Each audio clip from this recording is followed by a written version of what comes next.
Hey, Ian, can you hear me okay? I can hear you perfectly well. Yes, I'm far away with the first question. There's not a moment to lose here. It's another busy day. Yes, the world wants to talk to Ian Anderson per usual. So, cutting straight into it, congratulations on the Zealot Gene.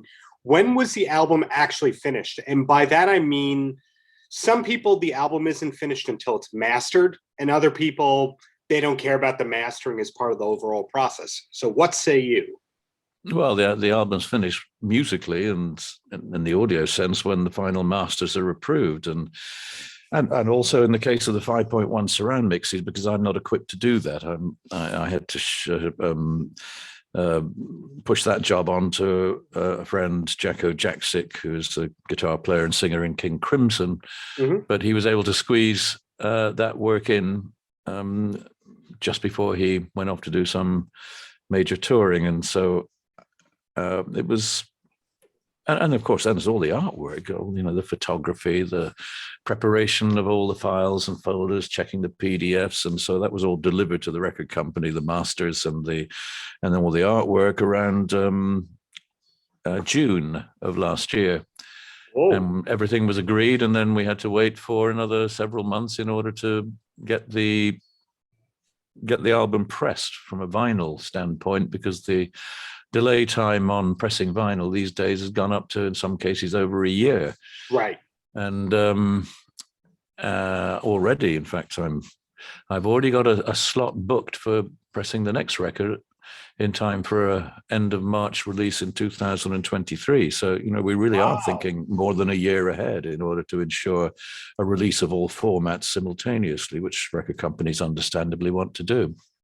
Is that next album a Tull album or an Ian Anderson album? No, it's a Jethro Tull album. I think I've been at it now for 2 weeks, since the 1st of January, and I have all of the words, all of the lyric material. I've done the first draft of all of that. I'm sure I'm going to change an adjective or there'll be some tiny fine tuning, but the first draft is done, and then I have 10 out of 12 main themes, as well as some other additional music parts, and I should continue to refine those, but I'm not doing the tawdry job of marketing and promotion and stuff that I really feel embarrassed about having to do, but it's part of the job. And hopefully every day I get to spend a little more time to keep developing that, with a view to somewhere in February, probably around the end of February, I would be hoping to do some demos to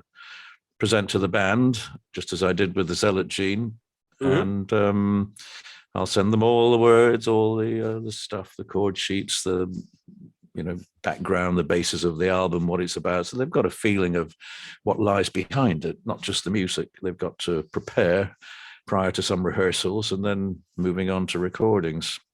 So I guess we'll probably do it in two halves. I would think probably we'll do a few days of rehearsal, a few days of recording, and then try and do the rest of it somewhere around July, August, because those are so far the quieter months. Everything keeps getting moved, and we're Right. getting jam packed with rescheduled concerts all the way through the year. It's not looking that great again. We're kind of back where we were in February of 2021 and February of 2020, but we seem to be echoing the same degree of uncertainty and the need, according to local infection rates and local government restrictions and lockdowns and so on and so forth. We seem to be back where we were last year and the year before. Hurry up and wait, I think is the term that they like to use with waiting to see. But hey, credit to you on this album. I hear a song like Shoshanna Sleeping and I go, that is classic Tull. Is that a particular song that stood out for you when you were writing it? No, not at all. No, in fact, the songs that were put out as sort of teasers for the album, with some video, were not my choices at all. The record company, I did make my suggestions, but they felt strongly they didn't want to go with the heavy hitters initially. They just wanted to have some sort of teasers, things that would just be maybe get a little interest, but they just put out a couple of days ago the Zealot Gene, the title track, which was one of the ones I had suggested we should do. And the videos that were done for these things were, again, nothing to do with me really. I approved the storyboards and I approved the final edits of the videos, but you know, they were visions of the song quite different to my visions. If I'd been involved directly in coming up with a video scenario and storyboarding, then it would have been quite different, I imagine, to what they did. But you know, the thing is, if you're working with people whose expertise and experience is about marketing and promotion, as indeed is the case with Sony Records, then you should listen to what they have to say. You know, they're supposed to know what they're doing, and I'm quite happy to hear their suggestions. And unless I have some really strong reason not to want to go with them, then I'll say, okay, fine, let's do what you think is right. That's an interesting thing about your career, that you were a major label artist. Then I think that you were one of the first classic artists to do the DIY thing with your own label and the indie world, and then you came back to the majors. Well, yes and no. I think that, you know, there were a couple of solo albums that were released by, you know, what you might call boutique labels, but you know, even Fuel 2000, who did a couple of solo albums, and the Jethro Tull Christmas album, you know, they were working alongside, I can't remember, was it Universal or Sony, who were doing their marketing and distribution. And in the days of Chrysalis, first of all, it was Island Records were the parent, well, not the parent company in the sense of owning Chrysalis, but they were the company with whom early Chrysalis dealt with in terms of the physicality of getting the product out there, and the, you know, as I say, marketing and promotion, marketing and distribution.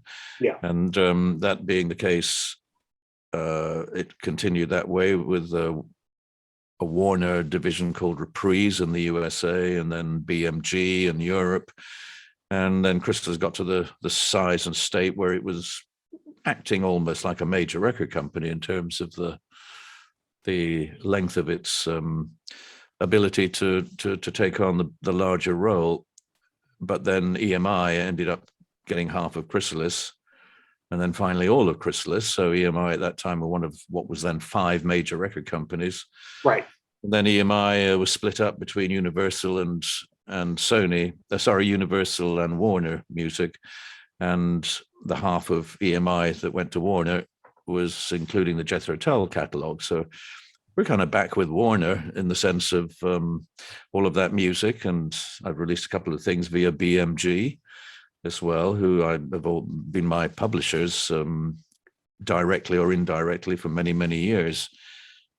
So the continuity really is there with those companies, and I suppose Sony have a much bigger part to play in this album than was the case in any other time. But I think Universal is the only company that I've really had nothing whatsoever to do with, not only because it's never been a practical part of the mix. And the BMG in recent years have expanded considerably, so they're kind of verging on being a 4th major record company. Oh, but for sure. Perhaps you would describe it that way because the size and the income of the other 3 traditionally major record companies is probably whittled down a bit in the digital age, because so much of the income is from streaming and not even downloading anymore. People don't download music very much. They just stream. But the physical product, of course, is always important. It's never gone away, and it is the most tangible, profitable side of the business for everybody, which is why all of those companies take their catalog assets very seriously now. 20 years ago, they couldn't be bothered. Right. Now, remixing, reboxing and presenting these things, you know, with a value-added kind of aspect to them. That's what record companies do now, thank goodness, because it's the music listeners, the fans who benefit from that. They get far more bang for their buck now that record companies who have the rights to the recorded copyright, they realize, use it or lose it.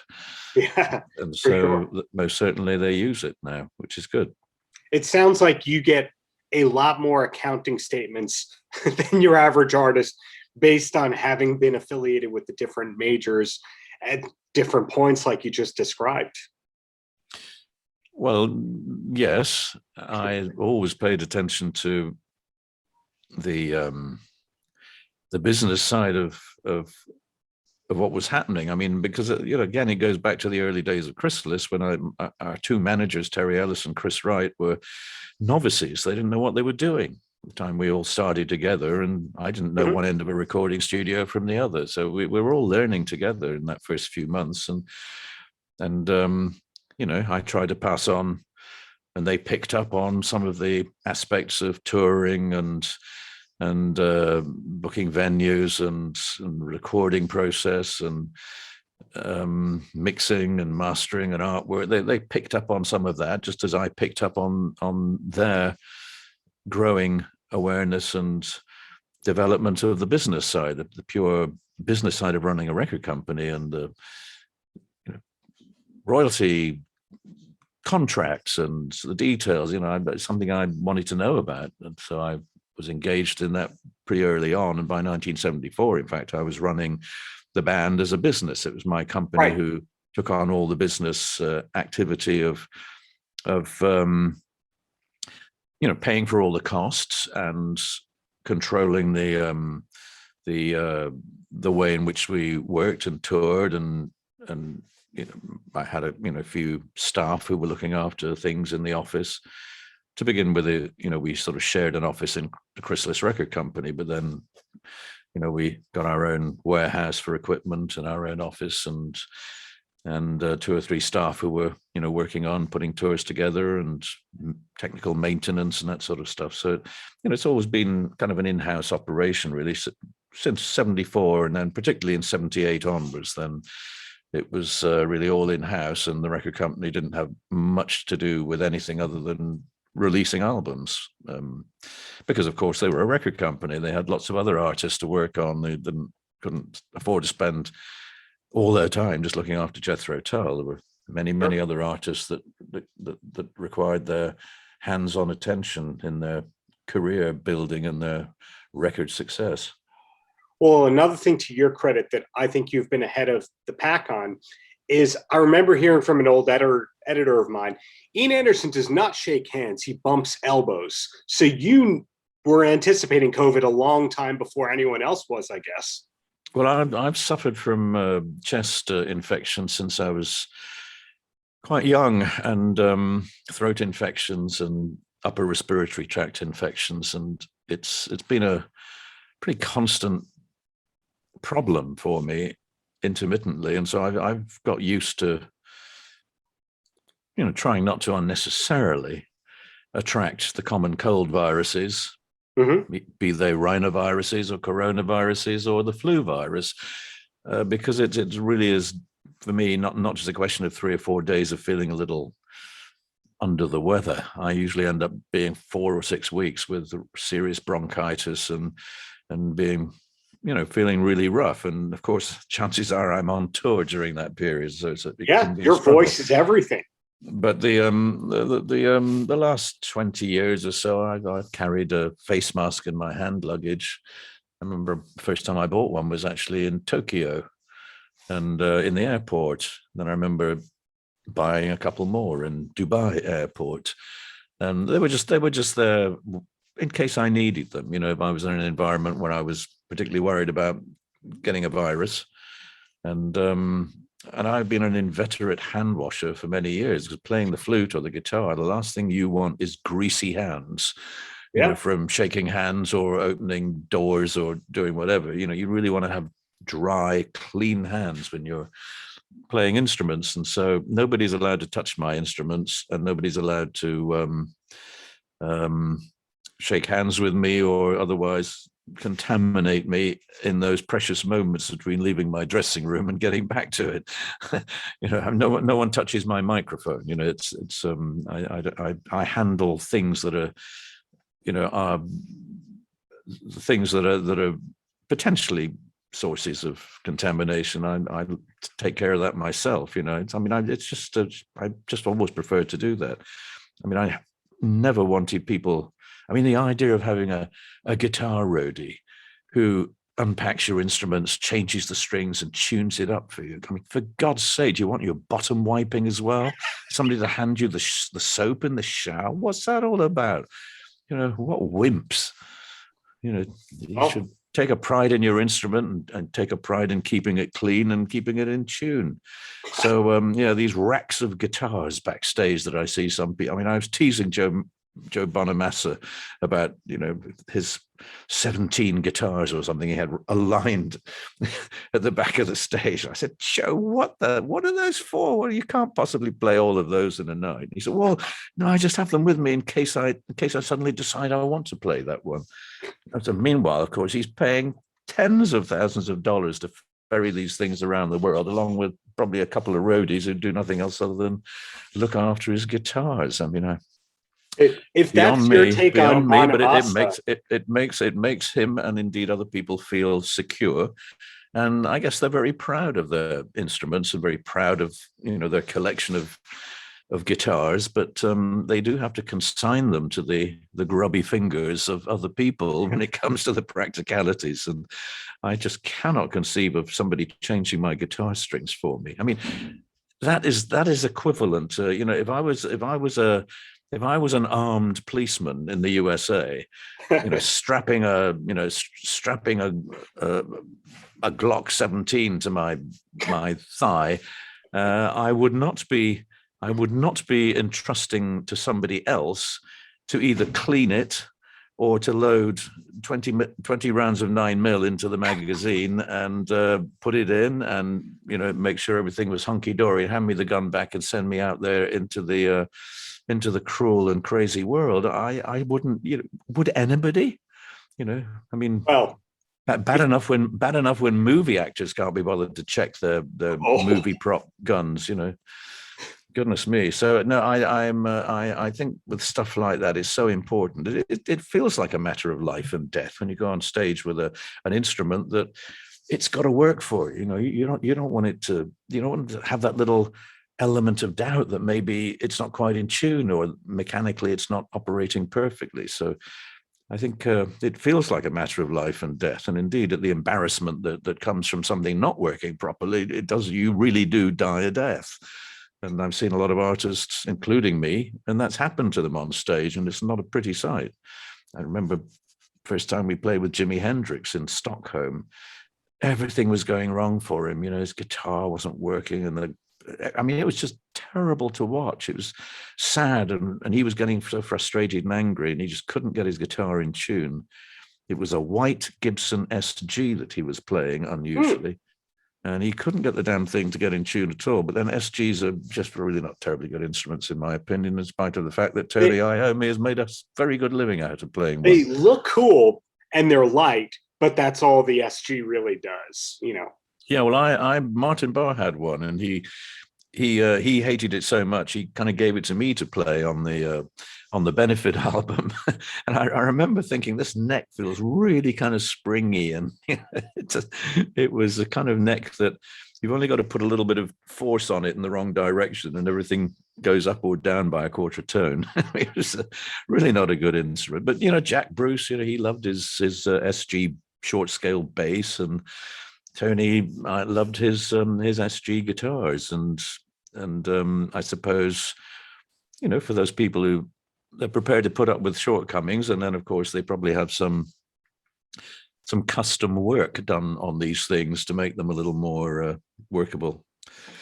Yeah. Same thing with Marshall amps. People would they were quite flawed, but you could get them to really sing. If you chummed up with Bill Marshall and got some custom work done on your amp heads, or it was people who were well favored by instrument manufacturers, could often, get something that was a cut above the thing you would buy in your average music store. But I, as a flute player, no one has ever done me any particular favors. I and other professional flute players, we pay full market price for our instruments. They're made in such small numbers and involve so many craftsmen. You don't get any freebies. Endorsements, you don't really get endorsements. I mean, you sometimes get listed on flute players' websites that you play one of their instruments, and I think the most you might reasonably hope for is you might get pushed higher up the queue if you sent something in for servicing. Or for a replacement, but it was still probably, if I ordered a flute from the company I usually work with in terms of the flutes that I play most often, it would, I'd be waiting for a year and a half to get my flute in the same way as you would if you ordered the same instrument. I think you'd be taken care of a little better, but no. I can assure you that's not the case. That's part of the ethics, really, of high quality instrument making when it involves such amount of precision, handwork, and individual custom made instruments that people don't they don't really get to jump the queue in terms of there may be some little bit of extra attention you might get, but if you're ordering a new instrument or paying for it, believe me, it's everybody's in the same boat. And I mean, I from time to time sell one of my flutes through a shop in the UK, and whoever buys it is paying its market value, not a penny more, and hopefully not too many pennies less. It's just what it's worth, the fact that it happened to be mine or I might have played it. That shouldn't be something that people have to pay for, because these things can be quite expensive, and somebody's saved up all their money, or their parents have, in order to get them a better instrument. Sorry, but I'm actually out of time. I'm now 5 minutes late for my past interview. I'm sorry, I'm talking about things that you didn't really want to talk about, and I just got on a roll, so my apologies. You remain interesting all these years later. Thank you for your time, Ian, and best of luck with everything. Hope to see you live in New York soon. Well, I hope my American agent returns my email of several days ago. He hasn't replied to me yet. Okay, take care. Take care, man.